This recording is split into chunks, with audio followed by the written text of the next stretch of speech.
epic.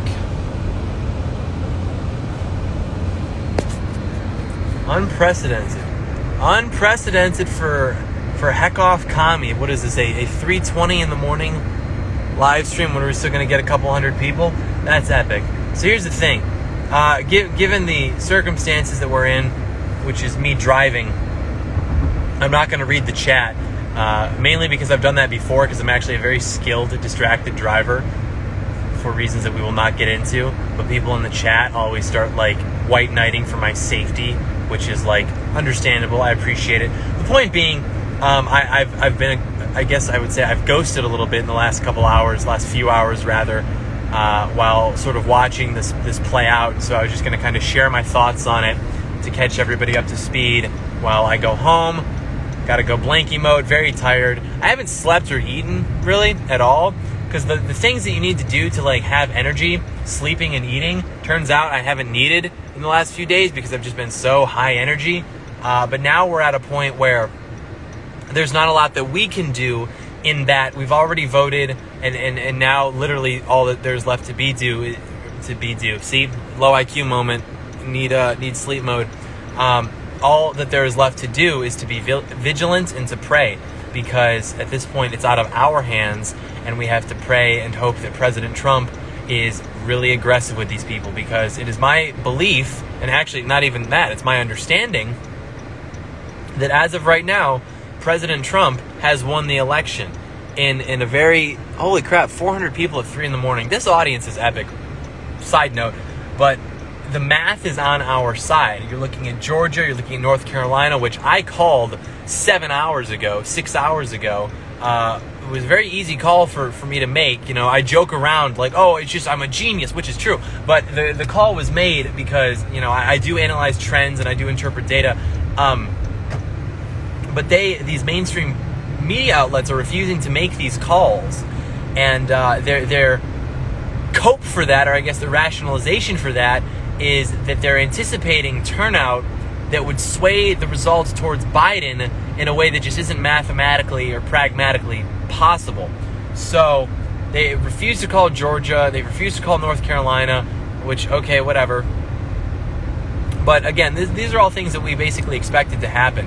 And I guess before I kind of get more into my thoughts on this, and I'm going to save this so that other people can watch it too, on the story, I would say that if you really want to get an idea as to what's going on, go watch the What Happens If Trump Loses video, where I make a lot of predictions about what's going to happen immediately with regards to how the media is covering things. Go watch that, and then go watch the interview that I just posted yesterday, or I guess 2 days ago now, with Dr. Darren Beatty. Can't say enough positive things about him. Brilliant guy.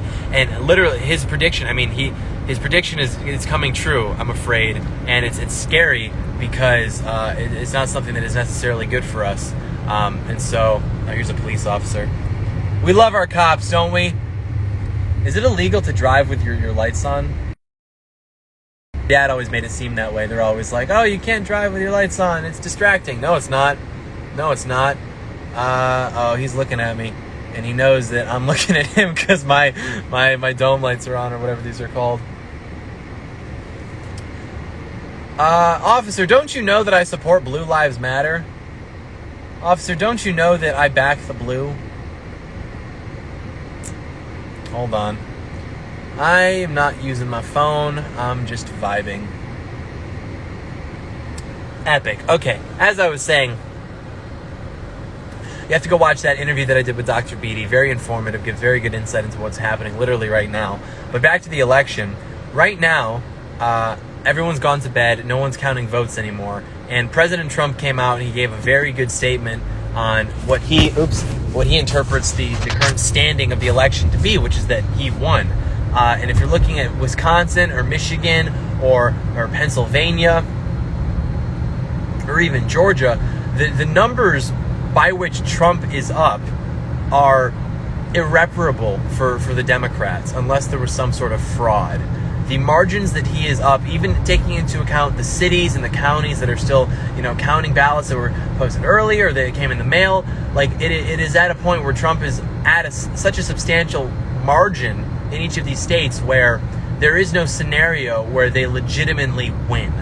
I mean, maybe he doesn't take all of them. Maybe he doesn't take Michigan. Maybe he doesn't take Georgia. But basically, given those states that are left, assuming that Nevada truly is for Biden, that Arizona truly is for Biden, it doesn't even matter, because we have a significant enough lead in the states that are still undecided that Trump has won. Donald Trump has won the 2020 election. Now, that being said, whether he wins ultimately comes down to how hard he fights this in the courts, and how hard he really does, declare that he has won. And a lot of the more neoconservative kind of maybe closet never Trumpers have said, well, he should never have declared himself the victor. There is no evidence to suggest that there was fraudulent. Those people are cowards. They should not be listened to. And frankly, they should be purged from what is considered to be the mainstream volume of conservative discussion. Because the Democrats, it's not even the Democrats. I feel almost archaic and cringe even calling it the Democrats, as though the conflict that we're experiencing right now is just a traditional left-right thing. It's really not that. It is basically people who love America versus everybody else. That's really what it comes down to. People that want what is best for America and her people versus everybody else, versus the people who don't want that, the people who hate that, the people who seek to exploit that for their own gain, etc. And so Donald Trump has done exactly the right thing, which is rightfully declare that he is the victor of this election. And now he's kind of putting it in their court to respond to that. And he's made it very clear that he's willing to take this to the courts, take this to the Supreme Court. And, then that's really what it comes down to. It comes down to a legal battle. It's a totally different thing. The information war is, of course, a constant. The propaganda is, of course, a constant.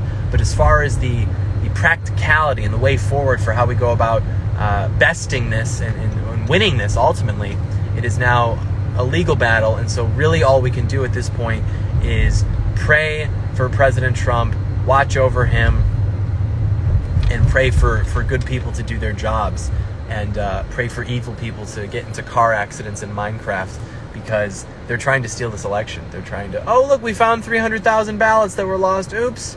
Oh, look, and, they were setting the groundwork, and this is something that, we get into in those other videos that I told you to watch. They laid the groundwork for this a while ago. How many boys we got? 350 boys. What's up, boys?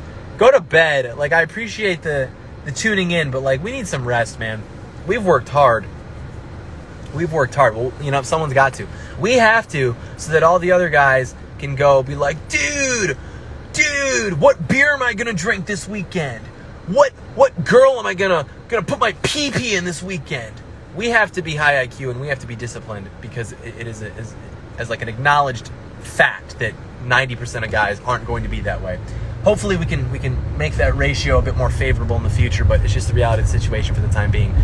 So as I was saying, they've laid the groundwork for this for months.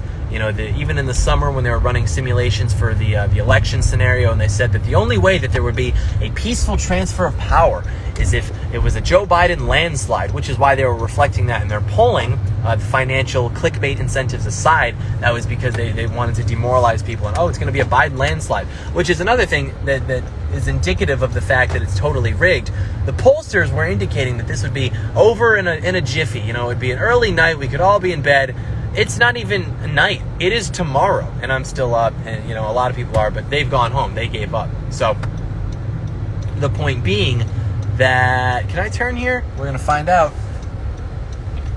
Yes. Okay, so the point being that what they said with it going to be an early night turned out to be false. And then once it turned out to be false, the idea of it being an early night, we can count the votes quickly, that all went out the window. They're like, no, we actually can't do that. We're just going to give up on counting the votes. This is unprecedented. Even in 2016, 4 years ago today, roughly, not exactly today, but what would it be? 1,200, 1,400, 1,417 days ago, 14 days ago, however many. I was asleep at this time, and they hadn't even called Pennsylvania yet, because it was already clear to me that Trump had won, and we had already had the map basically established. We don't have that now. because they can't allow for that to happen. They have engineered in the public's mind the idea of the contested election, the constitutional crisis, the threat to our democracy, to literally undermine and stage a coup against President Trump. And all of the people who are melting down and who are coping, and this is what I said on Twitter, and it sounds a little bit retarded, but I stand by it. You cannot allow for the cope to become the coup. You cannot allow for the cope to become the coup, which I think is what they're trying to orchestrate and what they're trying to tee up. And I wish that I could tell you there's something that we could really do, but again, it all comes down to praying and being vigilant. If you see something, speak up. If you see something suspect, send it to me, and I'll send it to my people who are a lot bigger than me. And then we'll blow that shit up, because we're not going to let them take this away from President Cheeto. So help me God. No, thank you. No, President Cheeto is getting at least 4 more years. So that's kind of where I'm at right now. I would say that if everything goes correctly, if we can actually crack down on their attempts to take this away, if we can be vigilant, and I think even the statement of President Trump going out there and making that declaration of basically victory, I think that even might be enough to kind of quell their ambitions. The point being that if all of that goes well for us, then we've won and it's over. So yeah, President Cheeto, can we get some? I was about to go swear word mode. Can we get some? What is it? Can we get salutes in chat for President Cheeto? What's the one? S? Is it S? I'm blanking right now. Can we get S in chat for President Cheeto, please? I love President Cheeto. The President Cheeto Revenge Tour. The redemption arc of President Cheeto. I love him. I really do. Seriously, he's my hero. He is the greatest man in my lifetime, as far as I'm concerned. He really does vindicate to me the greatest man theory. And it's late, so I'm probably a little bit more comfortable talking about things like this than I normally would be. Have those let's have a deep nighttime conversation. But when you look at a guy like President Trump, who, granted, his character is questionable. I look at someone like him who has lived a successful life and who has probably given into a lot of, when you're at a level like President Trump, or I guess Donald Trump, the former billionaire, playboy, it's like the ultimate test at that level of status and power and wealth is are you basically just going to use that to hook up with as many supermodels as you practically can? And I would imagine that Donald Trump has probably had his fair share of that, which, I'm not judging him because I've never been in that position where I could literally have any woman and I own the Miss Universe pageant. The point being that for someone like Donald Trump, who is definitely engaged in some degenerate behavior like that, who has definitely been unfaithful to his wives, who's been divorced a few times, for someone like that to seriously sacrifice the luxury and comfort of his life, to sacrifice hundreds of millions, if not even billions of dollars, to then put himself in the spotlight, to have literally all of the most powerful people and institutions in the world against him and trying to basically take him out. For him to do that, and I see no gain for him other than the knowledge that he has he's done something good. I feel like this is a real redemption story for him as a man. And I think that he is a great man for doing that. And I seriously think that his ultimate motivation for doing that is a love of country and a love for the people of that country, which is why I love it. He's my hero. He is my hero. Absolutely. President Cheeto is my hero. I'm not ashamed to say that. Also not ashamed to say I'm just going to straight up name not my firstborn son, but I will name one of my children after Donald Trump. That man is just such a hero to me in so many ways. To sacrifice being at that level, not completely self-made, but largely self-made, to sacrifice that, to put yourself in an unprecedentedly terrible position. No one in the history of the world has ever had so much unwarranted negative attention thrown at them by people that are frankly satanic pedophiles. It has never happened before in the history of the world, I am sure. And a lot of that is, contextual and technological. They didn't really have the means of doing that, but the point still stands. It's never happened before. And for him to go through that for no benefit other than making America great again is the most noble thing I can think of in my lifetime. So I love President Trump. He is the best. Big fan of President Trump. So here we are, boys. We're at a red light. I'll read some chats. 4 more years of President Cheeto. Very true, very true. Honestly, 4 more years, he's going to get pretty old, so maybe that would be a cutoff, but I see no argument against making him president for the rest of his life. The only arguments I could think of would be the 25th Amendment, but that's just an amendment. You can amend an amendment and then invalidate it. We've done it before with like prohibition, so that can be changed. The point being that President Trump is a godsend, and he's a great man, and I'm happy that we reelected him. And I think actually some good is going to come out of this, and I'm going to be back at the place at which I sleep in a few minutes, so I'll cut it then, because I got to go blanky mode. But I think that the good that's going to come out of this, assuming that it does go our way, is that he's going to really realize the lengths to which, if not already, people are willing to go to take him down. And I already have it on pretty good authority that his next administration is going to be filled with a lot more loyal and competent people. We're really going to start to see some good stuff come out of the second term. I mean, we already had a tremendous, to use his vernacular, first term, but the second term is going to be even better. I'm very confident in that, and I think that he's really going to not hesitate to take it to these people who have tried to take him out because of things like this. Specifically, I think this is probably going to be the straw that breaks the camel's back. This is going to be the the finger that cracks the Cheeto, if you will, so to speak. So, anyways, those are my thoughts on the current state of the election. I wish we could go back to 7 hours ago when I was just like getting excited and deciding that states were going for Trump on a whim.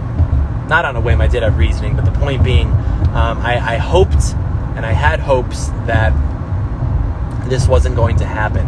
I had hope for a resolution. I thought that maybe I could have some faith in our institutions, and maybe they would just straight up, not be the worst people and the most corrupt people and the most sociopathic people. But I was wrong on that. That was the...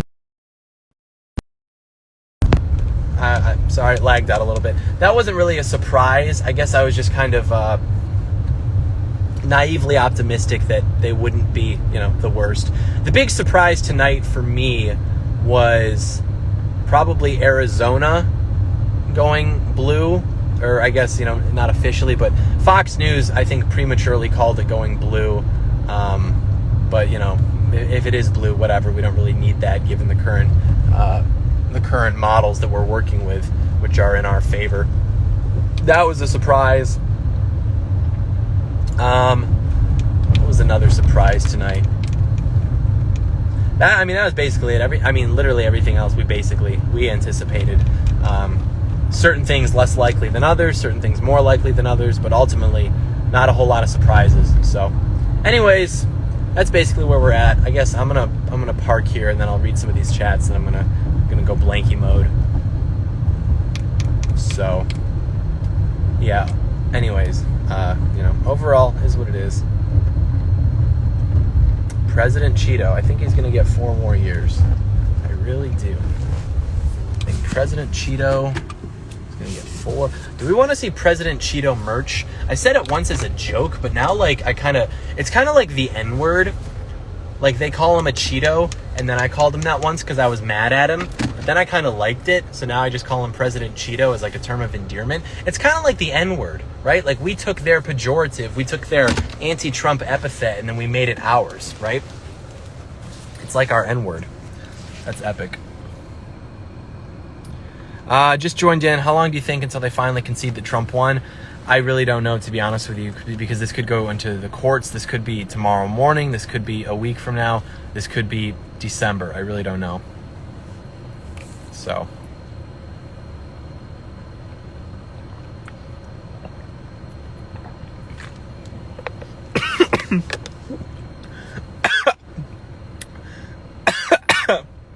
Gulp check. I was drinking a lot of water, and then I had a thought to myself. I was like, yo, I'm drinking a lot of water. Maybe I should just try and drink all of it so that everyone thinks I'm cool.